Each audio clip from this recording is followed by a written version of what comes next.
For 10 long winters, Ethan Cole hadn't spoken to anyone in town. He lived by the lake, in silence, with only his guilt for company. He'd once trained police dogs, brave, loyal, unstoppable, but none of them could stop the ice the day it took his daughter. So when he heard that faint, desperate cry across the frozen water, he thought it was memory playing tricks again, until he heard it twice. The sound was real, soft, frightened, fading fast, and as he ran toward it, something inside him cracked open, not just the ice beneath his feet, but the wall around his heart. That night, in the middle of a storm, a broken man and a dying puppy found each other. Neither knew it yet, but one would teach the other how to live again, because sometimes the smallest soul can thaw even the coldest grief.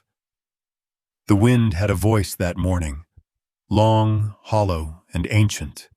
It howled through the naked branches that ringed Lake Meridian, whistling over frozen ridges of snow and carrying with it the scent of pine and cold iron. The Vermont winter had settled deep into the bones of the land. The world was reduced to two colors, the silver gray of the sky and the white of everything else. Even sound seemed muted, as if the cold had swallowed it whole. Out on the lake, where the snow gave way to a sheet of pale blue ice, something small moved. Barely visible against the expanse of frozen glass, a shape stumbled forward, trembling, uncertain. It was a tiny German shepherd puppy, no bigger than a loaf of bread, its fur matted with frost and clumps of snow, its ribs faintly outlined beneath a coat too thin for this cruel season. Its ears were too large for its head, standing awkwardly, trembling with every gust of wind. The puppy dragged itself across the surface, one paw at a time. Its pads were raw and cracked, bleeding faintly against the slick ice. The sound of its tiny claws scratching the surface echoed faintly, a fragile rhythm in the emptiness. Every few steps, it stopped, lifting its head, eyes wide and glassy, scanning the horizon for movement. There was nothing, no sound, no warmth, no mother. The world had abandoned it. It whimpered, a sound barely louder than the whisper of wind. But in the stillness of that frozen lake, it carried a thin, broken note of life clinging to the edge of silence. The cold gnawed at its tiny body. Frost clung to its eyelashes. Its breath came out in tiny clouds, shuddering, uneven. For a moment, it sat still, as if its little mind couldn't decide whether to keep fighting or simply surrender to the numbness crawling up its legs. A single snowflake landed on its nose. The puppy blinked and whimpered again. The lake beneath it groaned. A sound deep, ancient, rolled beneath the surface like thunder under glass. The puppy froze, its ears pricked, tiny body rigid. Another groan came, this one sharper, closer. The thin layer of ice beneath its belly trembled.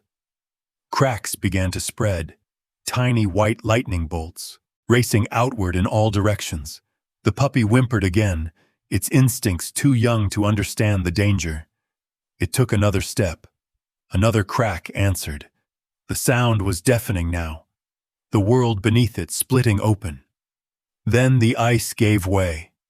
With a sharp, shattering crack, the surface broke and the puppy plunged into the freezing black water. The sound of the splash echoed once and was gone. Silence swallowed everything. For a heartbeat, there was only the whisper of wind, the steady drift of falling snow.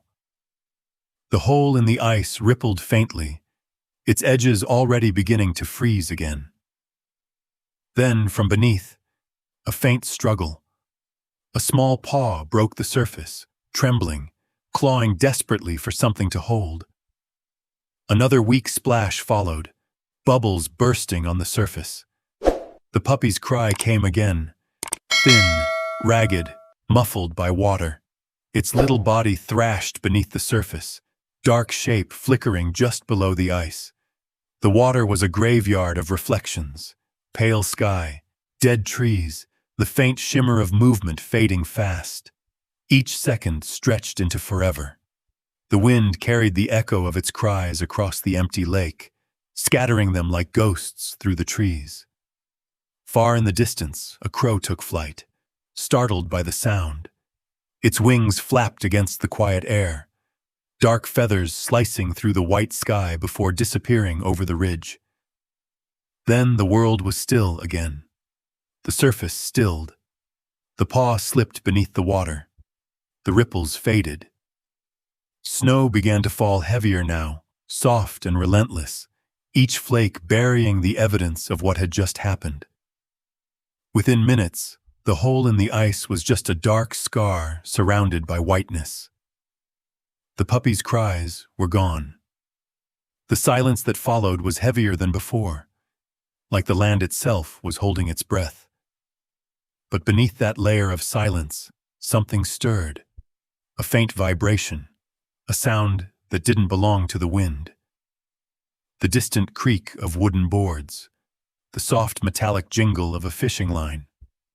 A man was there, somewhere on the far side of the lake. Though the snowstorm hid him from view, he couldn't see what had happened. Not yet. But he would. The story of the man and the dog hadn't begun in warmth, or in luck, or even in hope. It began here, beneath the endless gray sky at the edge of death, where a fragile heartbeat fought against the cold. The lake groaned once more, a sound like the world sighing. And in that sound, you could almost hear the faintest echo of life, as if the ice itself refused to forget the small creature that had fallen through. The snow kept falling. Time kept moving. But somewhere, through the veil of wind and white, fate had already started to turn its head. A single choice was waiting to be made. A step, a heartbeat, a man who would soon hear what no one else did. For now, the lake slept under its shroud of winter, the air sharp enough to cut. The rippling hole slowly closed in on itself, the faint outlines of paw prints disappearing beneath the snow. Then on son, the faintest sound again. A bubble, a ripple. A single paw broke the surface one last time, trembling, reaching, refusing to give up. It hovered there, half submerged, claws barely breaking the ice edge, and then, slowly, it sank back into the dark. The world fell silent again. But that image, that single small paw disappearing beneath the surface, would be the spark that changed everything. It would haunt the one man still listening in the cold. It would wake the part of him that had been buried with his daughter years ago. Out there, somewhere beyond the storm, Ethan Cole lifted his head. He didn't know it yet, but a sound was coming. A sound that would cut through years of grief and pierce the silence of his world. The wind carried it softly, like a whisper, like a memory, a cry so faint it might have been a dream. The lake held its breath. The story had begun.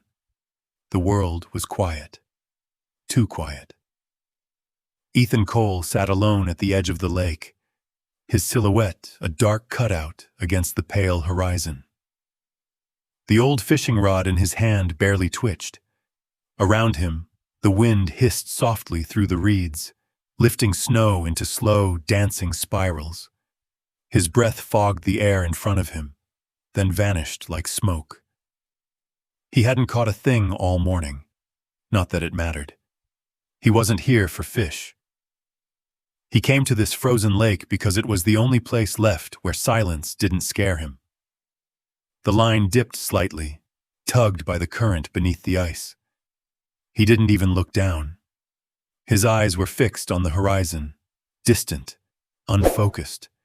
Eyes that had once been sharp, alive, but were now dulled by years of sleepless nights and memories that refused to fade. Ethan Cole, 46 years old, former K-9 unit trainer, once decorated for bravery, now just a man existing in the margins of his own life. His hands, rough and scarred from years of fieldwork, rested loosely on his knees. His dark blonde hair was shot through with gray at the temples, and a short, uneven beard framed a face lined by grief. A gust of wind pressed against him, carrying the dry, metallic taste of snow and something else, the faint echo of water shifting beneath the ice. He didn't notice it at first. His mind was elsewhere, drifting in places he didn't want to go.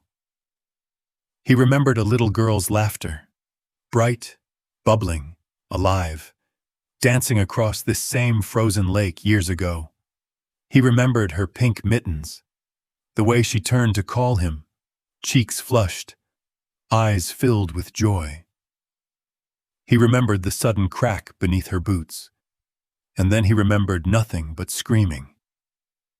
He blinked hard, forcing the memory back into its cage. He didn't come here to remember.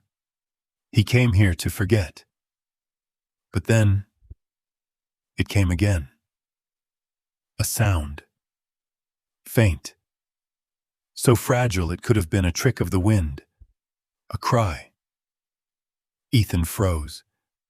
His fingers tightened around the fishing rod. He turned his head slightly, brow furrowing, straining to hear. The wind gusted again, rattling through the bare trees, carrying snow across the ice. And then, beneath it, faint but distinct, came that sound again. A whimper.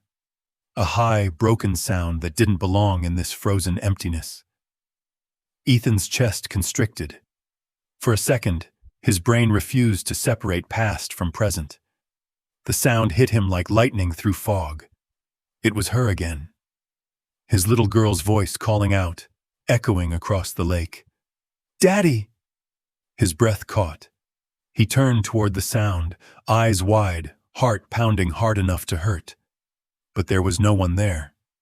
Just the empty white of the lake stretching out under gray clouds. He almost told himself it was nothing. Wind, memory, madness. But then the cry came again, sharper now, real, desperate. It wasn't a child's voice this time. It was smaller, weaker, but it was alive, and it was out there. Ethan's numbness shattered. He dropped his fishing rod into the snow and started running. His boots crunched against the frozen ground, snow spraying around his legs. The cold bit at his face, but he didn't care. He vaulted the edge of the dock and stepped onto the ice. The surface moaned beneath his weight, low and warning, but he kept going. "Hold on!" he shouted, though he didn't even know what he was calling to. His breath came out ragged, his body unaccustomed to movement after years of stillness. But something deeper than instinct drove him now, something older than fear. He ran harder. Halfway across the lake, he saw it, a flicker of gold in the distance. Something small, moving weakly near a jagged hole in the ice. For a moment, time slowed. The snow swirled around him. The lake stretched infinite beneath his feet. He could feel his heart hammering against his ribs, the same rhythm it had that night years ago when he sprinted across this same lake, chasing after his daughter's cry, but this time, he wasn't too late. Not yet. "Hold on!" he gasped again, dropping to his knees to crawl the last few meters. The ice complained beneath him, sharp cracks spiderwebbing out from under his hands. His palms stung from the cold as he inched forward, breath fogging in quick bursts. There it was, a small German shepherd puppy, its fur plastered to its thin frame, one paw scrabbling weakly at the jagged ice edge. Its eyes, wide and glassy with terror, met his. "Easy," Ethan whispered hoarsely. "It's okay. I've got you." The puppy's body trembled violently, too weak to bark, too cold to move. Its tiny claws slipped again, and it began to sink. Ethan didn't hesitate. He flattened himself against the ice, stretching one arm forward, feeling the surface flex beneath his chest. A single crack split outward from under his elbow, sharp as gunfire. He froze, for half a heartbeat, then lunged forward. The ice exploded beneath him. His arm plunged into the freezing black water. The shock tore the breath from his lungs, but he didn't stop. His fingers brushed wet fur and closed. He gripped tightly, pulling upward with everything he had. The puppy came free, small body slick and shivering in his hand. Ethan rolled onto his back, clutching it to his chest, gasping as the ice groaned beneath them. For a moment, he thought it would break again. But it held. Barely. He lay there, staring at the sky, the puppy pressed against his coat. Its tiny heart thudded against his ribs. He could feel it, faint but alive. A sound escaped him, half sob, half laugh, the kind that comes from the edge of breaking. "Not again," he whispered, voice cracking as he looked down at the little creature. Snowflakes landed on his face, melting into tears before they froze. "Not this time." The puppy stirred weakly, its nose pressing into his jacket. Its breath came in soft, trembling puffs against his chin. Ethan closed his eyes, wrapping his coat tighter around it. The wind howled over them, carrying the sound of the ice groaning and settling, the sound of a world trying to heal itself. For a long time, Ethan didn't move. He just lay there, snow falling over his still body, his arms locked around the fragile life he'd pulled from the dark. The lake that had once taken everything from him had just given something back. He didn't understand it yet, not fully. But in that moment, in the freezing quiet of that endless winter, something cracked open inside him. Not the ice this time, his heart. The story of redemption had begun. The door slammed open under the force of Ethan's shoulder, snow tumbling in behind him like a white tide. The cold bit at his face, stinging his skin as he stumbled into the cabin, clutching the bundle of wet fur tight against his chest. His boots left dark trails across the floorboards. Inside, the air was brittle and still, the kind of cold that seeped into walls, into bone, into memory.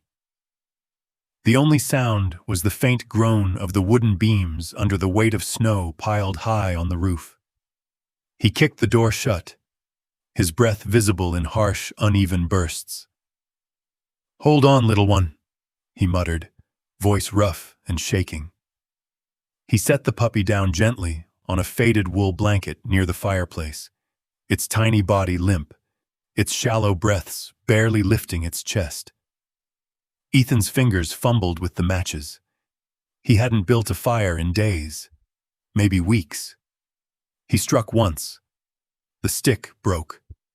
He cursed under his breath, struck again, and the small flame finally caught, licking at the kindling, growing, spreading warmth like a heartbeat. The room began to glow, amber light spilling over cracked floorboards, crawling up the walls, revealing the ghosts that lived there. Every photo on the shelf was turned face down. He had done that years ago. Ethan crouched by the fire, the flames reflecting in his tired eyes. He pulled off his soaked gloves and rubbed his red, stiff fingers together before turning back to the trembling pup. It whimpered softly, so faint it was almost silent.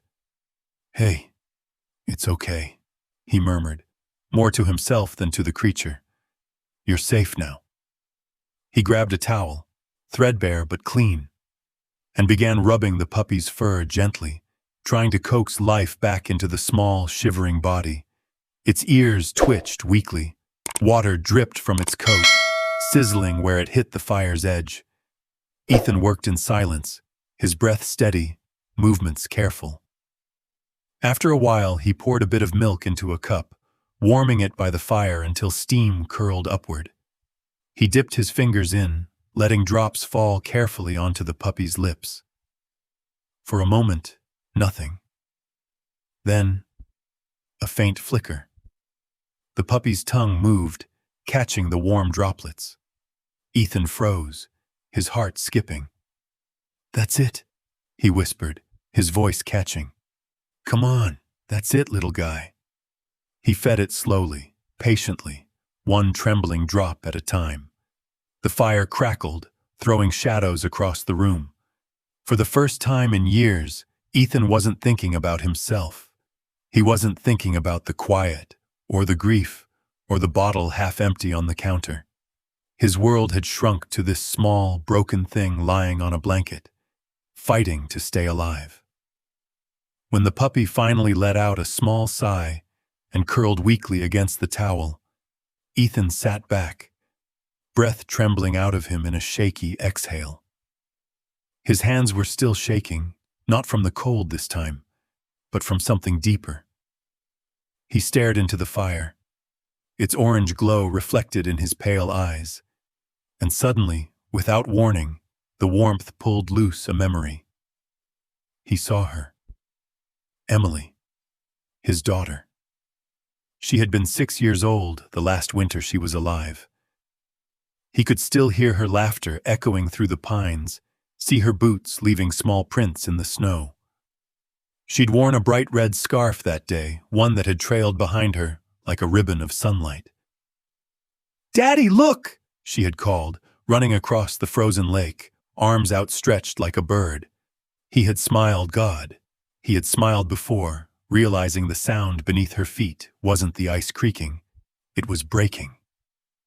Then came the scream, the splash, the blur of movement, his body crashing through the snow as he sprinted toward her, reaching too slow, the water swallowing her red scarf, her small hands disappearing beneath the dark. Ethan's throat tightened now as if the air itself had turned to glass. He pressed his hands over his face, fingers trembling. The room flickered between firelight and memory, the two overlapping until he couldn't tell which was real. He dropped his hands slowly, eyes glistening. The puppy stirred beside him, a faint sound, a breath, a heartbeat pulling him back from the edge. Ethan turned, watching it twitch slightly, one paw shifting as though chasing warmth in its dreams. He exhaled a shaky laugh, barely more than a whisper. "You're safe." His voice broke on the word. "I couldn't save her, but I can save you." The sentence lingered in the air, heavy, sacred. Ethan reached out, his large hand gently resting on the puppy's small chest. Beneath his palm, he felt it, the rhythm of life, fragile but determined. He swallowed hard, his voice dropping lower, softer. "You need a name," he murmured, looking into the flickering fire. "Can't just keep calling you kid." He thought for a moment, and a ghost from another part of his past surfaced. A flash of fur, the sharp bark of command, the loyalty in a pair of brown eyes that had once saved his life. "Rex," he whispered. "Yeah, Rex." The puppy stirred again, as if recognizing it. Ethan smiled faintly, the corner of his mouth twitching for the first time in years. "Rex it is." Outside, the storm pressed against the windows, snow tapping like fingertips against the glass. Inside, the fire burned steady, and Ethan sat there, man and dog, framed by light and shadow. He leaned back against the wall, exhaustion heavy in his bones. His eyes drifted toward the shelf, to the row of face-down photographs. Slowly, almost against his will, he reached up and turned one over. The glass was cracked, but beneath it was a photo of a woman and a little girl standing on a summer field, both smiling, sunlight haloing their hair. Ethan's breath caught. He looked from the picture to the sleeping puppy, then back again. Two ghosts. One human, one canine. Both lost to him. Both still haunting his every heartbeat. And yet, somehow, through this fragile, freezing moment, those ghosts had collided and become something new. Rex. The name hung in the room like a promise. Ethan stared into the fire, the flames reflecting in his eyes, and for the first time in years, the light didn't feel like a threat. It felt like a pulse, small, flickering, alive. He reached down, brushing his fingers lightly through the puppy's fur. It was still damp, still cold at the tips, but there was warmth beneath it now, a heartbeat fighting back against the dark. Ethan whispered again, his voice barely audible over the fire's low crackle. "Welcome home, Rex." And in the quiet that followed, the cabin, once a tomb, began to feel, for the first time, a little bit like life. The morning after the storm broke quiet and pale. Snow lay deep along the roads leading into town, muffling every sound, turning the world soft and slow. The truck's tires crunched rhythmically over the frost-hardened surface as Ethan Cole drove toward Main Street, both hands gripping the wheel tight enough to whiten his knuckles. Beside him, inside a padded box lined with a torn flannel shirt, lay the small German Shepherd puppy. Rex. His tiny chest rose and fell, wrapped snugly in a towel that still smelled faintly of wood smoke. Every so often, the puppy's nose twitched, and Ethan's gaze flicked down from the road to check that he was still breathing. He hadn't spoken to another soul in weeks, maybe months. He wasn't sure anymore. The cabin had been his entire world, a self-built prison of silence. But now, driving toward the cluster of shops that made up the town's modest heart, he felt the first stirrings of nerves, like the faint tremor of ice before it cracks. The bell above the glass door jingled as he stepped inside Jensen's pet haven. The sound hit him like a slap, too bright, too sudden. He flinched instinctively, shoulders tightening. Inside, the air was warm and carried a faint scent of cedar shavings, dog biscuits, and vanilla candles. Shelves were stacked neatly with food bags, collars, and toys shaped like bones and bears. It felt too alive, too normal. Ethan stood just inside the doorway, awkward, uncertain, clutching the cardboard box against his chest like a shield. Behind the counter, Mara Jensen looked up. She was in her mid-30s, tall, with a posture that hinted at both strength and restraint. Her brown hair was tied back loosely, a few stray strands catching the morning light from the window. But it was her eyes that stopped him. Deep brown, steady and sharp, like someone who'd seen enough pain to recognize it in others. "Morning," she said softly, her voice warm but measured. "You look like you've had quite a night." Ethan cleared his throat. His voice, when it came, was rough, as though scraped from disuse. "Found him. Out on the lake." Mara came around the counter immediately, the easy rhythm of someone used to emergencies. "Out on the lake?" she repeated, tone shifting. "You mean—" He nodded once, setting the box down on a nearby table. "Ice broke. Pulled him out before he went under for good." Mara crouched beside the box, her movements gentle but precise. When she peeled back the towel, Rex blinked up at her with drowsy confusion. His small ears twitched, and he let out a weak whimper. "Oh, sweetheart," Mara murmured, her tone softening.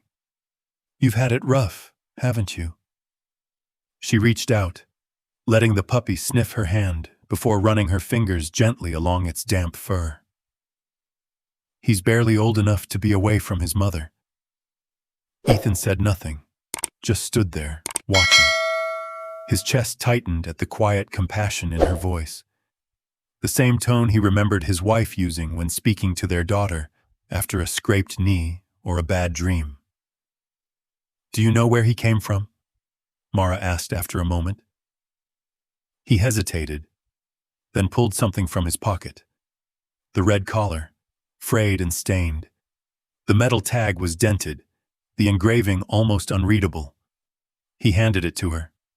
Mara turned it over in her hands, her brows drawing together.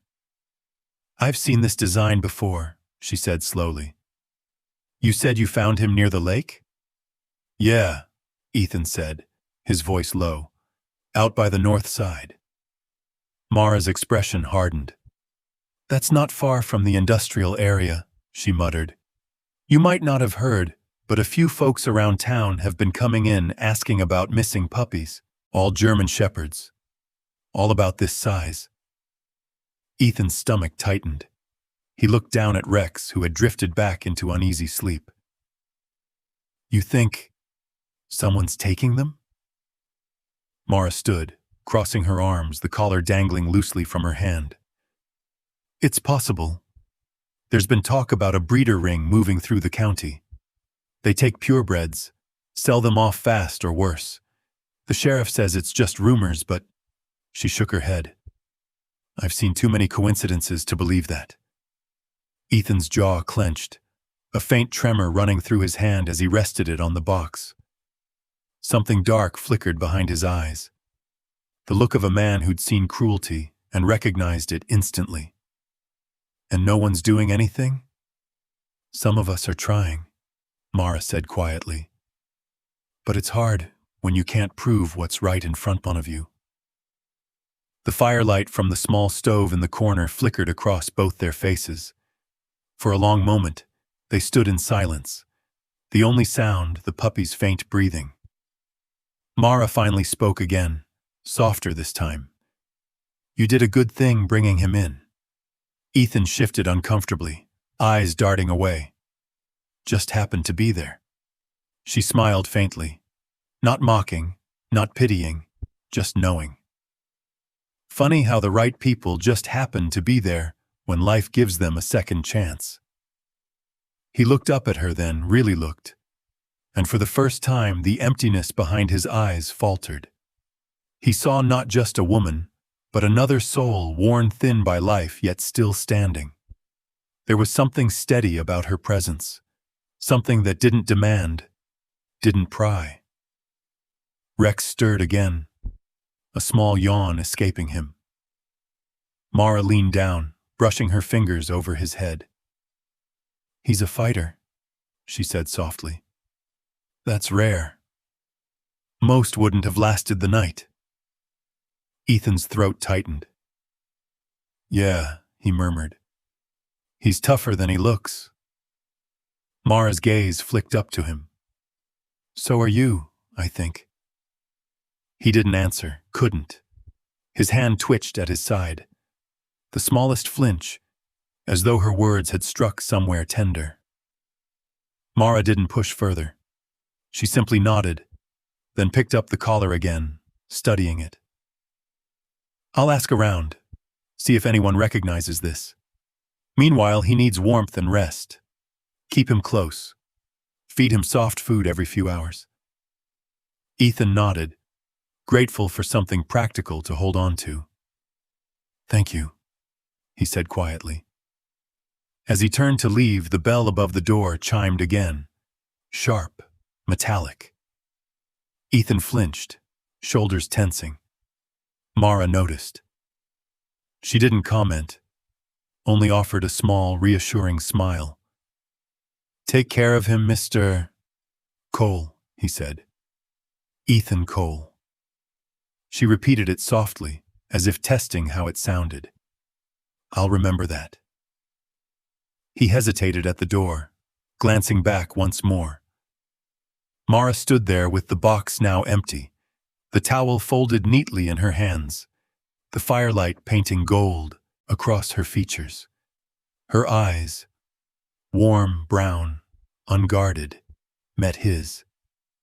Something flickered between them. Not desire, not even comfort. Something simpler, rarer recognition. Two strangers, two ghosts. Both learning, perhaps for the first time in years, that broken doesn't mean finished. As the door closed behind him and the cold rushed in again, Ethan looked down at Rex in his arms. The puppy blinked up at him, tail giving one weak thump against his sleeve. "Guess we're not alone anymore," Ethan murmured, voice barely audible. For the first time in a long while, he didn't feel like he was talking to the wind. The storm had passed, but the world still looked bruised. Snow lay heavy across the Vermont hills, thick enough to swallow sound. The sky was a low gray ceiling, pressing down on everything beneath it. Ethan Cole guided his truck along the narrow industrial road, the windshield wipers beating a slow rhythm against the steady fall of flurries. Rex sat in the passenger seat, tail still and alert, his dark eyes fixed on the whiteness outside. Every so often, his ears twitched at a distant sound only he could hear. Ethan glanced at him, the corner of his mouth lifting slightly. "You can smell something, can't you?" Rex's only reply was a low, uneasy whine. Beside Ethan, Mara Jensen sat in silence, gloved hands clasped tight in her lap. She wore her usual navy parka and a knit cap pulled low over her brow. Her jaw was set, her eyes focused ahead with quiet determination. "It's the last address anyone mentioned," she said finally, nodding toward the faded sign barely visible through the curtain of snow. "Used to be a repair garage. Shut down years ago." Ethan slowed the truck and pulled over. The engine hummed quietly, the sound oddly swallowed by the snow. The building loomed ahead, a squat, rusted structure crouched at the edge of the industrial district. Its roof sagged under the weight of snow, and a crooked "for sale" sign dangled by one chain. Half the windows were boarded, the other half were dark and broken. They stepped out into the cold. The air smelled of oil and metal, sharp enough to sting the back of the throat.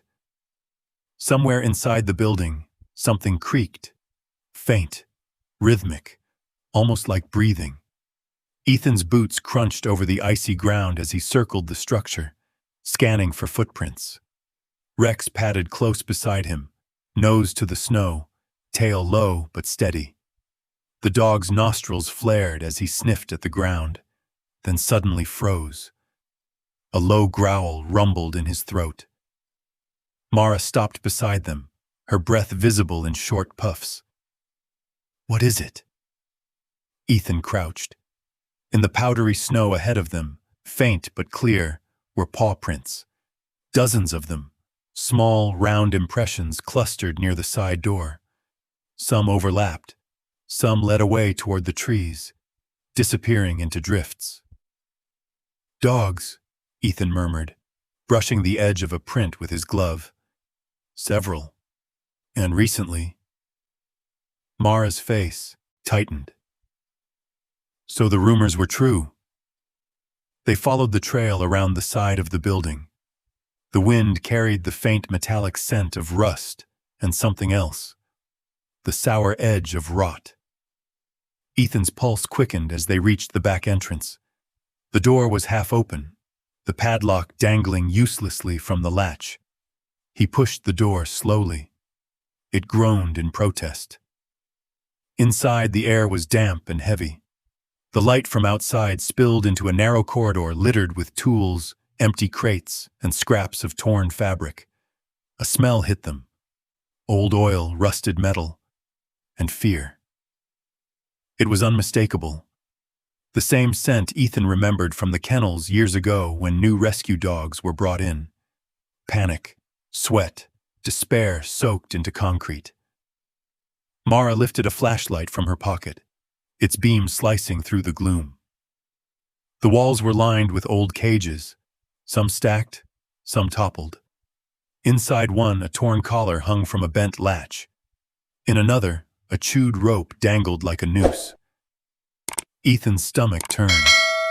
He knelt by one cage, brushing away the layer of frost. The floor was covered in claw marks, frantic, overlapping, desperate. He could almost hear the echoes of the barking that once filled this space. Rex pressed close to him, trembling. His fur bristled, hackles rising. A small, strangled sound escaped him, part growl, part whine. "Easy," Ethan murmured, placing a steadying hand on the dog's neck. But as he touched him, something shifted in Rex's body.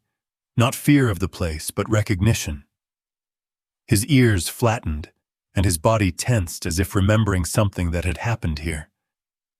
Ethan's throat constricted. He recognized that kind of fear. He'd seen it too many times in dogs who'd been broken, trained through pain, stripped of trust. It wasn't the cold that made Rex tremble. It was memory. "Hey," Ethan whispered, his voice rough. "You're safe now. You hear me? You're safe." Mara crouched beside them. Her flashlight beam caught the red stain of rust across the floor. "Whoever did this, they didn't just keep them here," she said quietly. "They used them." Ethan's jaw tightened. "Yeah." His voice dropped lower, barely controlled. "Used them until they couldn't anymore." He stood slowly, fists curling at his sides. "They're not just stealing dogs, Mara. They're training them, breaking them. You can see it in the claw marks, the reinforced cages. These were fighting pens." Mara looked up at him, eyes wide, the light from the flashlight trembling slightly in her hand. "We need to tell the sheriff." Ethan nodded, though his expression didn't soften. "Yeah, let's see if he listens." They drove straight to the small brick police station on Main Street. Inside, the air was warm, the walls lined with old photos of town parades and fishing contests. Behind the counter sat Sheriff Tom Whitaker, broad, graying, with a face carved from years of small-town problems and little patience for new ones. He looked up as they entered. "Ethan Cole," he said slowly. "Been a while. What brings you in?" Ethan didn't bother with pleasantries. "You've got a problem out by the industrial district. Illegal kennel. Dogs, maybe stolen." The sheriff sighed, leaning back in his chair. "That rumor again? Look, Ethan, people talk. Every winter it's coyotes, every spring it's ghost stories." Mara stepped forward, her tone sharp. "This isn't a rumor. We were there. There are cages, fresh paw prints. It's real." Whitaker's eyes flicked between them, his expression somewhere between irritation and pity. "You have photos? Evidence? Warrants?" Ethan's voice hardened. "You think I'm making this up?" "I think you've been through a lot," the sheriff said carefully. "And maybe what you think you saw—" "Don't!" Ethan's tone snapped like a whip. "Don't talk to me like I imagined it." Whitaker exhaled through his nose. "Even if it's true, I can't send a team based on footprints and cages."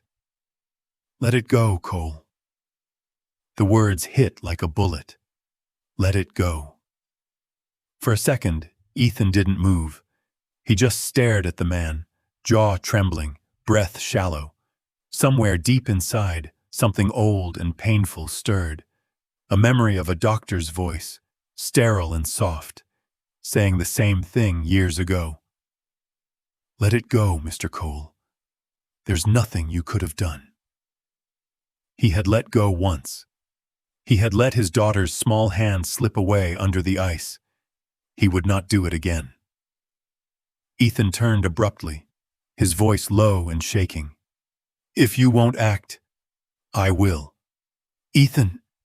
But he was already walking out the door, the sound of his boots crunching through the snow. Mara followed him, silent, the cold wind swallowing the rest of the sheriff's words. Outside, the snow had started to fall again, light but endless. Rex pressed against Ethan's leg, eyes steady, tail low. Ethan looked down at him, then at Mara. His voice came out quiet, but it carried the weight of a vow. "They said, 'Let it go' last time," he murmured. "I didn't then. I won't now." The three of them stood there in the falling snow, a man, a woman, and a dog, their breath rising into the gray air, three small shapes against a world that had already decided to look away. But Ethan Cole had stopped looking away a long time ago.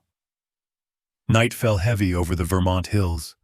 The storm returned with a vengeance, the kind that howled through the trees and pressed against the windows like a living thing.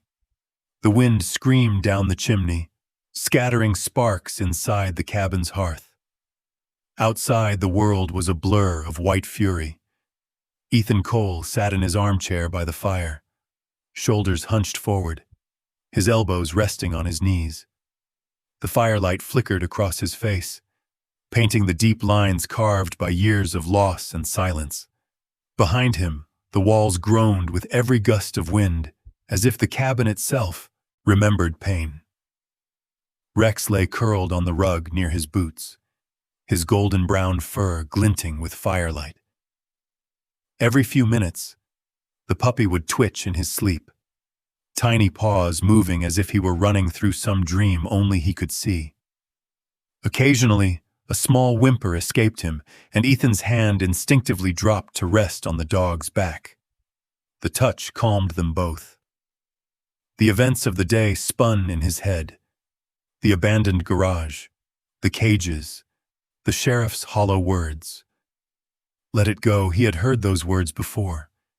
They had buried themselves deep in his bones the day Emily died. He stared into the fire, jaw tight, the orange light reflected in his pale blue eyes. He could still smell the rust and oil of that place, the ghosts of the dogs who had been left behind. He could still see the faint tremor in Rex's body when he stepped into that garage. The recognition, the fear. That wasn't cold. That was memory. "They hurt you," he murmured softly. "Didn't they?" Rex stirred, lifting his head slightly, one ear flicking toward the sound of Ethan's voice. The man's voice cracked as he spoke, words rasping against the weight in his throat. "And they'll hurt more. Dogs like you. Ones that trust too easily." He leaned forward, elbows on his knees, staring at the fire until it blurred. The flames bent and flickered like shifting memories, his daughter's laughter echoing somewhere between the crackle and the wind. He could almost see her again. Emily, bundled in a red scarf, chasing after their old K9. Rex, the original Rex, across the snowy yard, both of them full of life, of noise, of warmth. That was before the ice, before the silence. The storm rattled the windows again. Ethan blinked hard, forcing the memory back down. He looked at the dog sleeping by the fire and whispered, "If they hurt others like you, we'll stop them. Together." The words hung in the air, quiet but heavy, like a vow made to the ghosts listening beyond the walls. Rex's head lifted, his ears twitched. Then, slowly, he stood, wobbling slightly on still growing legs. He stepped closer, paws soft against the wood, and stopped right in front of Ethan. For a moment, they simply looked at each other, man and dog, both carrying wounds too deep for words. Ethan opened his mouth to speak, but nothing came. The fire popped, sending a small ember skipping across the hearth, and in that brief flicker of light, Rex raised one paw and placed it gently on Ethan's chest. The touch was so light, so small, yet it broke something wide open inside him. Ethan froze, staring down at the paw pressed over his heart. His breath hitched. Then, slowly, his hand came up, covering Rex's paw with his own. A single tear slipped down his cheek, before he even realized it had fallen. The cabin felt impossibly quiet. Only the low crackle of the fire and the distant roar of the wind. Ethan's shoulders trembled. The tears came faster, silently, hot, against the cold air. He bowed his head, pressing his forehead against Rex's. "I lost her," he whispered. "I lost everything." His voice broke, the sound raw and jagged. And I thought, maybe that was it. Maybe that was the end of whatever good was left in me. Rex didn't move. His paw stayed there, pressed over Ethan's heart, steady and sure. "You're just a pup," Ethan went on, his voice shaking. "But you're not giving up, are you? You don't even know how." The fire flared briefly, sending a warm glow across his face. He could feel the pulse beneath Rex's tiny paw, quick, fragile, alive. The sound of the wind outside faded to a dull hum. The world seemed to narrow to this single moment, a man rediscovering the shape of something he thought was gone forever. Hope. He let out a long, uneven breath, his fingers tangling gently in Rex's fur. "Guess we're both still here," he said softly. "Two broken things that refused to stay buried."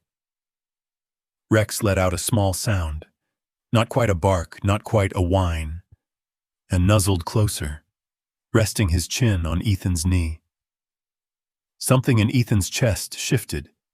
It wasn't peace, not yet, but it was the first step toward it. The frozen ache he had carried for years began to thaw drop by drop, like ice melting under slow spring sunlight. He leaned back in the chair, wiping his face with one trembling hand. The tears didn't stop, but this time they weren't only for grief. They were for everything he had buried, and everything still left to fight for. For the first time in years, Ethan smiled. Not a full smile, just a small, fragile curve of his mouth. But it was real. The kind that trembles on the edge between sorrow and life. He looked down at Rex and said quietly, "You know, you've got some fight in you. I think I do too." Outside, thunder rolled faintly over the mountains. The storm began to ease, its fury slipping away into the distance. Inside the cabin, the fire burned low but steady, the light casting long, gentle shadows across the walls. Ethan reached for the old photo he had left turned down on the mantel. The one of Emily with the first Rex, both laughing in a field of autumn leaves. He stared at it for a long time, then turned it face up again. Rex lifted his head, following Ethan's gaze. "Yeah," Ethan whispered, voice rough but sure. "Let's make her proud." The wind outside quieted to a whisper, the kind that carries secrets between the trees. In its hush, Ethan could almost hear her laughter again. Soft, distant, but not painful this time. He reached down, scratching Rex gently behind the ear. The puppy's tail thumped once against the rug, the sound rhythmic and alive. For the first time in years, the silence inside the cabin didn't feel like punishment. It felt like peace waiting to return. Ethan leaned back in his chair, his eyes glistening in the firelight. The storm had passed, not just outside, but within him. He looked at Rex and whispered, barely audible, "Thank you, buddy." And as the flames settled into a slow, steady burn, Ethan Cole, the man who had once stopped living, sat beside his dog, alive again. The wind howled like a living thing, clawing at the cabin walls. Outside, the storm was in full fury, white snow whipping sideways, trees bowing under the weight of the gale. Every gust made the roof creak, every shutter bang like a warning. Inside, Ethan Cole sat by the window, the faint orange glow of the fire flickering across his face. He'd seen storms like this before, brutal, relentless, But something about this night felt wrong. The kind of wrong you feel before anything happens. A deep ache in the gut that whispers, "You're not alone." Rex stirred by the fire, lifting his head, ears twitching. His low growl rippled through the room, sharp and uneasy. Ethan looked up from his chair. "What is it, boy?" The power flickered, once, twice, before dying entirely. The cabin sank into dimness, the only light the trembling flames in the hearth. The wind moaned across the roof, and then came a sound that didn't belong to any storm. Metal. A faint metallic clank from outside, deliberate, rhythmic, too human to be the wind. Ethan froze. His pulse spiked. He rose quietly, setting his coffee mug aside, every sense sharpened. The sound came again, closer now, followed by the muffled crunch of boots in snow. He crossed to the corner where his old crowbar leaned beside the door. His fingers wrapped around the cold steel. The years he'd spent alone hadn't dulled his instincts, just buried them under grief. But now they came roaring back. Rex's growl deepened. The hair along his neck bristled. "Stay back," Ethan whispered, moving to the window. The glass was fogged, but through the thin layer of frost, he caught a flicker of movement, a shadow slicing through the white blur. Then another. 2 figures. The next sound shattered the quiet. Glass exploded inward as a rock crashed through the window, scattering shards across the wooden floor. The storm howled in through the gap, icy wind snuffing part of the fire. Rex barked, high and sharp, the sound swallowed by the blizzard. The door burst open. 2 men in heavy dark coats stormed in, faces half covered by scarves, eyes glinting with something colder than the snow outside. Ethan's grip tightened around the crowbar. "Get out," he warned, voice low and steady. One of the men smirked. "Easy, old man. We just came for what's ours." From behind them, a third figure stepped into the cabin, calm amid the chaos. Jackson Hale. He was tall, his movements smooth and deliberate, the kind of man who didn't need to raise his voice to command attention. His coat was long and black, snow still clinging to the shoulders. His eyes, pale gray, cutting, moved past Ethan to the small dog now crouched behind the armchair. "That dog's ours," he said, voice soft but poisonous. "You've got something that doesn't belong to you." Ethan's heart hammered, but his expression didn't flinch. "He belongs to no one like you." Jackson's smile didn't reach his eyes. "You're a brave one." He nodded toward the man on his right. "Get the mutt." The first man moved forward, hand reaching out, but Ethan swung. The crowbar connected with a sickening crack against the man's forearm. He shouted in pain, stumbling backward. The other lunged forward, tackling Ethan to the ground. Furniture splintered as they crashed into a table. The crowbar clanged across the floor. Rex barked wildly, darting between them, his tiny body vibrating with panic and fury. The man on top of Ethan threw a punch. It landed hard, splitting Ethan's lip. Blood ran warm down his chin. "Stay down," the man hissed, reaching for his belt knife. But Ethan had lived through too much to stop now. He grabbed a handful of the man's coat and shoved upward with everything he had, sending both of them rolling across the floor. The firelight flashed against shards of broken glass, against movement, against fear turned to fury. Jackson watched, silent, detached, as if the violence before him was merely routine. Then, with a small sigh, he stepped forward. "Enough." He reached inside his coat and drew a small pistol. The sound of the hammer cocking froze the room. Rex whimpered softly, his ears pinned flat. Jackson's voice was calm, almost kind. "You don't have to make this hard, Mr. Cole. Hand over the dog, and we'll be gone before dawn." Ethan's breath came heavy, ragged. His hands shook, not from fear, from rage. You hurt these dogs. You used them. Jackson's eyes flicked down. Their property, that's all. Rex let out a low growl. Deep, primal, wrong for a puppy so small. Jackson turned his head, and that was his mistake. The growl turned into a bark, and then a leap.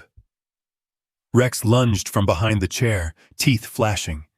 He clamped down hard on Jackson's leg, the pistol firing upward, the bullet burying itself into the ceiling. "Get it off!" Jackson shouted, shaking his leg violently, trying to dislodge the pup. Ethan surged forward, tackling Jackson into the wall. The pistol fell, clattering across the floorboards. The storm screamed through the shattered window as the two men collided, fists swinging, shouts lost in the blizzard. The second intruder lunged, but Ethan caught him with the crowbar, a desperate, wild swing that cracked across his shoulder. The man dropped to his knees, cursing. Jackson, panting, slammed a punch into Ethan's ribs. Pain flared white, but Ethan didn't stop. He shoved Jackson back into the table, sending it collapsing in a spray of splinters. Rex released his leg, barking furiously, circling between them like a tiny guardian. Then, a sound broke through the chaos. Distant at first, then closer. Sirens. Blue and red lights flashed through the snow outside. Tires skidded. Doors slammed. Jackson's face changed, the calm cracking for the first time. "How?" Before he could finish, the front door burst open again. This time not with darkness, but with light. "Move!" a voice shouted. Mara Jensen stepped in, snow whipping around her, a flashlight in one hand and a badge in the other. Behind her, two uniformed officers from the Animal Welfare Unit fanned out, weapons drawn. "Drop it!" one of them barked. Jackson froze, chest heaving, eyes darting between Mara and Ethan. Mara's voice was steady, cutting through the chaos. "It's over, Jackson." For a heartbeat, the storm seemed to hold its breath. Then Jackson raised his hands slowly, the faintest sneer curling his lip. "You've got no idea what you're getting into," he muttered. Ethan wiped the blood from his mouth, straightening. "Maybe not," he said quietly, "but I know what I'm getting out of." The officers moved in, cuffing Jackson and his men, as Rex pressed himself against Ethan's leg, trembling but unbroken. Outside, the storm began to ease, the howling wind softening into a steady fall of snow. Inside the cabin, the air was thick with smoke, broken glass, and the scent of victory, small, raw, and real. Ethan knelt, gathering Rex into his arms. The puppy's fur was cold and wet, but his heartbeat was strong. "You did good, boy," Ethan whispered, voice shaking. "You did real good." For the first time in years, Ethan didn't feel powerless. He felt alive. The sirens faded first. Then came the hush. The storm outside had thinned to a soft, drifting snow, but the cabin was a ruin of shattered wood and broken silence. The door hung crooked on one hinge, letting the cold wind pour through in long, ghostly breaths. Snow blew across the floor in pale ribbons, curling around the boots of the officers who were packing up the last of the evidence. The fireplace, once fierce, now smoldered weakly, its light trembling over overturned chairs, cracked glass, and the blood smears along the wall. The smell of smoke and iron hung heavy in the air. Ethan Cole sat in the middle of it all, slumped against the splintered remains of his coffee table. His hands were red, some blood his, some not, and his knuckles trembled with exhaustion. His breathing came in shallow gasps, every inhale scraping like gravel in his lungs. His ribs ached where Jackson's punch had landed, but the pain barely registered. Across the room, Mara Jensen spoke quietly with one of the officers, her face drawn and pale under the flicker of blue and red lights outside. She moved with a steady kind of calm, Not because she wasn't shaken, but because someone had to stay steady. When she turned back toward Ethan, her boots crunched over shards of glass. The snow that drifted through the broken window glowed faintly in the light, falling like tiny ashes. Ethan didn't look up. His gaze was fixed on the small shape near the hearth. Rex, lying half-buried under a fallen blanket. The pup's sides rose and fell rapidly, his breathing fast and uneven. "Rex," Ethan rasped. The word was barely sound, barely breath. The puppy stirred at the sound of his voice. A faint whimper escaped him as he struggled, legs trembling, to crawl toward Ethan. Every movement seemed to take all the strength he had left. Inch by inch, he dragged himself across the icy floor, leaving faint streaks of soot on the wood. Ethan's heart clenched. He reached out with shaking hands, scooping the tiny dog into his lap. Rex was cold, his fur damp and tangled with ash. But when Ethan pressed his palm to the pup's chest, he felt it. A heartbeat. Faint, fast, but there. Hey, I got you," he whispered hoarsely. "It's okay now." Rex whimpered again, nestling closer, his small body shivering against Ethan's chest. The sound of his breathing filled the hollow space between heartbeats. Ethan closed his eyes. For a moment, all the noise, the footsteps, the radio chatter, the howling wind, faded away. All that existed was the fragile weight of life in his arms. Tears welled before he could stop them. "You saved me first," he whispered. The words broke something open inside him, a dam that had held for years. His chest shook as sobs tore through him, harsh and uncontrollable. His head bent low over Rex, his body curling protectively around the small, trembling form. The fire crackled, throwing shadows that danced across the wreckage. Outside, the sirens had gone. The police vehicles reduced to distant lights flickering through the snow. The cabin, once again, was swallowed in quiet, but not the empty kind. This was the kind that comes after survival. Mara crossed the room slowly, crouching beside him. The firelight brushed against her face, softening the lines of worry around her eyes. "Ethan," she said gently. He didn't answer. His shoulders heaved with every breath, his face buried in the fur at Rex's neck. The tears fell silently now, sliding over his rough cheeks, dripping onto the dog's coat.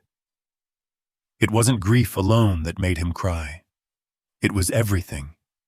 The years of silence, the nights spent staring into the dark, the memory of his daughter's laughter turning into a scream beneath the ice.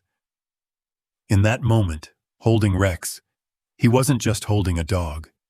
He was holding every piece of love he thought he'd buried with Emily. Mara reached out and placed a hand lightly on his shoulder. Her touch was steady, grounding. "Sometimes," she said softly, "we don't save them." Ethan looked up through wet eyes, his voice barely a whisper. "What?" Mara's gaze softened. "They save us." The words hung there, gentle and devastating all at once. Ethan's lip trembled. He looked down at Rex, the pup's head now resting against his heart. His tiny paw draped over Ethan's arm, and he let out a broken laugh through his tears. "Yeah," he whispered, voice raw. "Yeah, I guess they do." The fire popped, sending up a spray of sparks. The faintest smile tugged at the corner of Ethan's mouth. Small, exhausted, but real. Mara stayed beside him, silent, her hand still resting on his shoulder. For a long time, neither of them moved. The only sound was the storm easing outside, the wind dying down to a whisper, the trees groaning softly under the weight of snow. When the last officer closed the door behind him, the cabin was left in near darkness.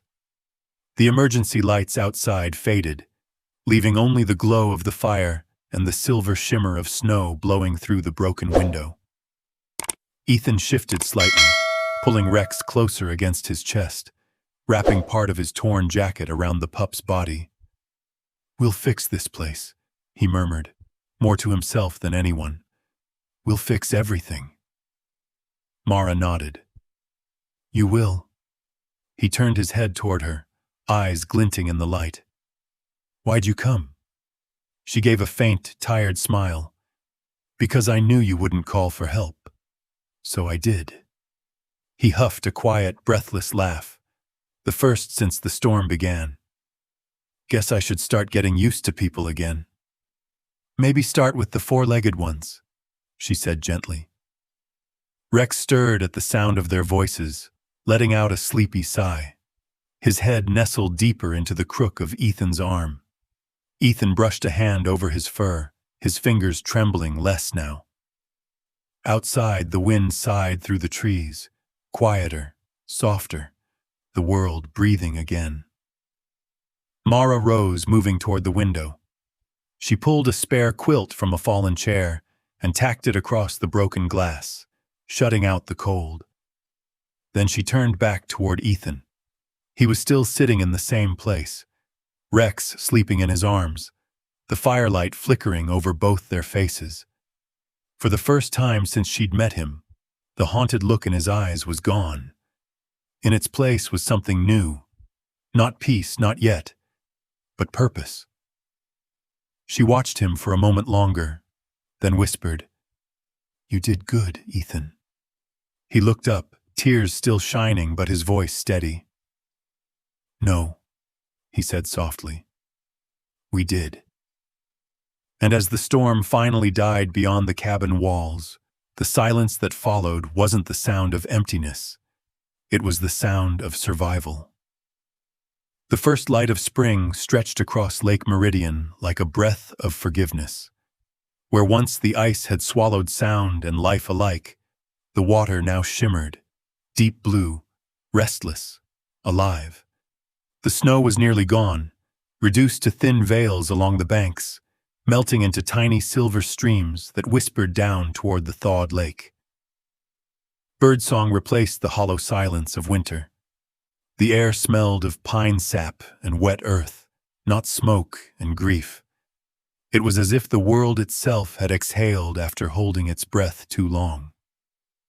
Ethan Cole walked along the worn trail that skirted the lake's edge, his boots sinking slightly into the soft mud. The chill of morning clung to the air, but sunlight warmed the back of his neck. Beside him, Mara Jensen walked with an easy stride, her hands tucked into her jacket pockets. She had her hair tied back loosely, a few strands catching in the breeze. Ahead of them, a flash of gold darted through the reeds. Rex, no longer the fragile, trembling pup pulled from beneath the ice, but a strong, lean young shepherd. His coat glowed in the sunlight, muscles rippling as he bounded through puddles, sending sprays of water glittering into the air. "Look at him go," Mara said, a small smile playing on her lips. Ethan watched with quiet pride. "Didn't think he'd ever walk again after that night." "Didn't think you would either," Mara replied softly. Ethan huffed a laugh, not defensive but fond. "Guess we both had to learn." They stopped near a wooden dock that jutted slightly into the lake, weathered but still standing. The water lapped gently at the posts. Ethan glanced down at the reflection of the sky rippling across the surface, the same lake that had once taken everything from him.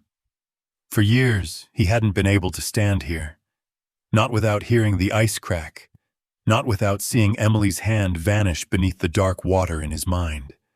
But now, the image came differently, softer. The pain was still there, but it no longer consumed him. Mara watched him quietly. She didn't speak. She didn't need to. Behind them, the cabin stood renewed. The roof repaired, the porch rebuilt, the window glass replaced. It still bore the marks of that night, A few scorched boards, faint scratches along the doorframe, but it was whole again. A reflection of the man who had survived inside it. Ethan's flannel sleeves were rolled up, his hands roughened by work, dirt still under his nails. Near the porch, a small patch of freshly turned soil marked the beginning of a flower bed. Rows of tulip bulbs had been planted there, their green shoots just beginning to push through the thawed earth. Beside it, a simple stone rested beneath the birch tree. The engraving read, "Emily Cole forever loved, forever near." Ethan crouched by the stone for a moment, brushing away a fallen petal. A faint smile crossed his face. Not the smile of forgetting, but the kind that comes from remembering with peace. "She'd like the flowers," Mara said, standing behind him. "She would," Ethan replied softly. "Used to say tulips looked like sunlight caught in the ground." He stood, stretching slightly, the wind tugging at the collar of his shirt. Rex came bounding up from the lake, wet and proud, a stick clamped between his teeth. He dropped it at Ethan's boots and barked once, expectant. Ethan bent down, ruffling his fur. "You never stop, do you?" Rex's tail wagged furiously, scattering droplets everywhere. All right," Ethan chuckled. He threw the stick across the yard, watching as Rex sprinted after it, his paws kicking up bursts of mud and melting snow. For a moment, the sound of laughter, Ethan's own, filled the air, carried across the water like something sacred. Mara turned toward him, leaning lightly against the porch rail. "You've changed, you know," she said gently. He gave her a look, half amused, half self-conscious. "Guess so." "No," she said, smiling. "You came back." Ethan's gaze followed Rex as the dog tore through the grass again, stick in mouth, triumphant. "He made sure of it," he said quietly. "I used to think I was the one saving him that night, but now I know better." They stood in silence for a moment, the kind of silence that didn't need to be filled. Then Mara's eyes flicked toward the small metal badge pinned to Ethan's jacket. "So, it's official, huh?" Ethan looked down, brushing his thumb over the emblem. It wasn't a police badge this time. It was smaller, simpler. The insignia of the Vermont Rescue and Therapy Program. "Yeah," he said softly. "Joined last month." "As an officer again?" He shook his head, a faint smile curving his lips. "No, as a volunteer. Training therapy dogs for kids who've been through trauma." Mara's eyebrows lifted slightly, her voice quiet but warm. "Kids like her," Ethan finished.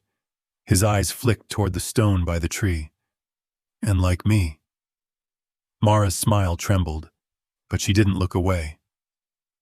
"She'd be proud of you." Ethan's gaze softened. "I hope so." He looked out across the lake again, watching the sunlight ripple across the water's surface, the same water that had once reflected only pain. Now it shimmered with life.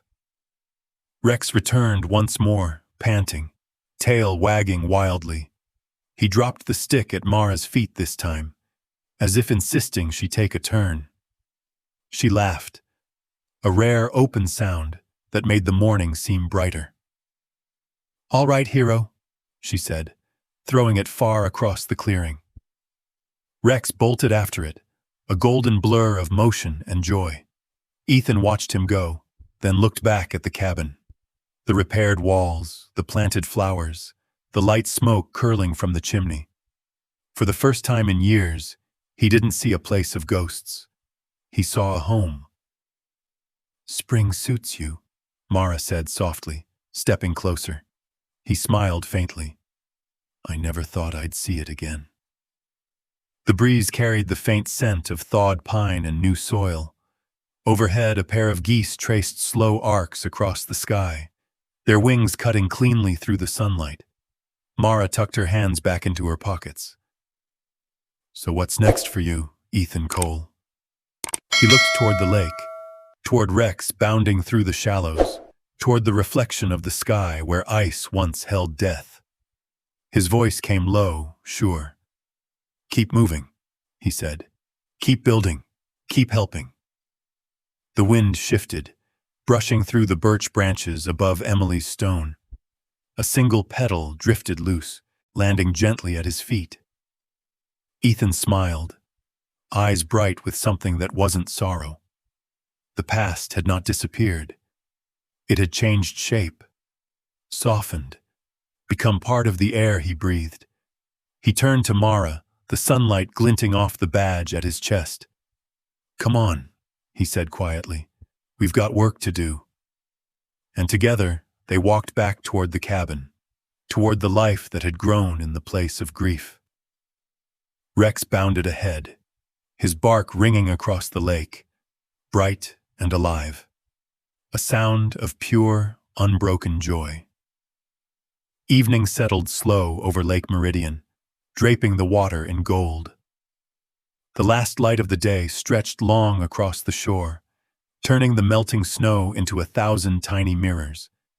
The air was cool but soft, carrying the scent of thawed earth and pine. Birds drifted low over the lake's surface, their reflections rippling across the calm water. Ethan Cole stood near the edge of the dock, a quiet figure against the glow. His jacket was unzipped, his sleeves rolled, his hand roughened from months of rebuilding and work. He looked older, but in a way that carried peace rather than weariness, like the kind of strength that comes after surviving every kind of winter. In his hand, he held a small green collar. The color was deep and calm, like the moss that grew on the north side of the birch trees. Attached to it was a polished silver tag, gleaming under the sunlight. He turned it over between his fingers, tracing the engraved words. Rex, found beneath the ice, home forever. Behind him, footsteps crunched lightly in the snow. Mara Jensen appeared from the trail, carrying a steaming mug in each hand. She wore a faded brown coat and a soft scarf looped twice around her neck. Her hair was loose, catching the orange of the setting sun. "Coffee," she said with a faint smile. "You've earned it." Ethan accepted it with a nod, taking a slow sip. The warmth spread through him, grounding him in the moment. "Can't believe it's been a year," Mara said quietly, watching the lake. "Feels like yesterday we were standing out here in the cold, thinking the world was falling apart." Ethan gave a soft laugh, his gaze still fixed on the water. Maybe it was, but somehow, it put itself back together. "Not by accident," Mara said. "You did that." He shook his head. "We did that." Her smile deepened, but she didn't argue. Some truths didn't need to be said twice. At that moment, Rex came bounding down the path, his paws kicking up soft bursts of snow. He had grown into a magnificent young shepherd, tall, strong, his coat shining like burnished gold under the sunset. A green tennis ball clamped between his teeth, tail wagging wildly. "Hey, buddy," Ethan said, crouching to greet him. "Got something for you." Rex dropped the ball immediately, tilting his head in curiosity. Ethan reached forward, slipping the new collar around his neck. The silver tag clinked softly against the buckle. "There," Ethan murmured. "Now everyone knows you've got a home." Rex licked his hand once, a small, instinctive gesture of trust. Mara's eyes softened as she watched them. "He looks good on you," she said. Ethan chuckled. "He's the one wearing it." They stood there for a moment, watching Rex prance proudly along the shore, nose buried in patches of melting snow. The sky burned with streaks of orange and rose reflecting across the water like molten glass. Mara turned to leave, giving him one last look. "You'll be all right, Ethan." He nodded. "Yeah," he said quietly. "I think I finally am." As she walked back up the trail toward the cabin, the light faded a little more, dipping into gold's last breath. That fragile moment between day and night, where everything feels still, as if the world pauses to remember. Ethan stood alone on the dock now, his breath visible in faint clouds. The lake stretched endlessly before him, calm and quiet. He could see faint ripples where the wind brushed the surface, but beneath that, stillness. He took a deep breath. The air was cool, clear, alive. "I thought I saved you that day," he whispered. His voice carried across the water, soft but steady. Rex lifted his head, ears twitching, as if listening. Ethan smiled faintly. "But truth is, you were the one who pulled me from the ice." His words hung in the air, drifting outward like the wind itself was listening. He could almost feel it, the weight of the past, the pain and guilt that had lived inside him for so long, finally loosening its hold. He looked down at the reflection in the water. The man who stared back wasn't the same one who'd sat alone in that cabin a year ago. The hollowness in his eyes was gone. What remained was something steady, something kind. Rex barked once, sharp and bright, breaking the quiet. Ethan bent down, picked up the stick lying by his boot, and smiled. "All right, boy," he said softly. "One last throw." He wound his arm back and sent the stick sailing into the open field of snow. It spun end over end, catching the last light of the sun before landing with a soft thud. Rex bolted after it, a streak of gold against white, his paws cutting clean lines through the soft drifts. Snow sprayed behind him in shimmering arcs as he bounded toward the horizon, tail high, unstoppable. Ethan watched him go, the smile still lingering, but his eyes glistened. A single tear slid down his cheek, tracing a line through the stubble. Not a tear of sorrow, a tear of peace. The world around him seemed to still, the wind quieting, the last of the sunlight stretching across the ice-thin water. Somewhere in that silence, the echoes of the past grew faint, not gone but gentle, like distant music. The memory of Emily, her laughter, her bright eyes, no longer hurt to remember. It simply was. A part of him, always there, guiding him through every step that came after. He closed his eyes for a moment, listening to the sound of Rex barking joyfully in the distance. A man and a dog, both found beneath the ice, both learning to live again. When he opened his eyes, the horizon had turned gold, the last light spilling across the water in wide, endless strokes. Ethan took a deep breath and whispered to the air, not to anyone, not even to himself, but to the world that had given him this one quiet miracle. "Because sometimes," he said, voice trembling but sure, "when we rescue a life, that life rescues us right back." The wind carried his words across the lake, scattering them into the fading light. Rex returned then, stick in mouth, tail wagging, eyes bright, everything the world could be when given a second chance. Ethan reached down, ruffling his fur as the sun dipped behind the trees. The last rays of gold shimmered across the lake, fading into silver and white. And for the first time in a very long time, Ethan Cole didn't feel like a man haunted by ghosts. He felt like a man finally home. Sometimes the simplest moments. A wagging tail, a quiet look, a heartbeat against your chest. Remind us what love really means. German shepherds have a way of showing it without words. Loyalty so pure, it asks for nothing in return.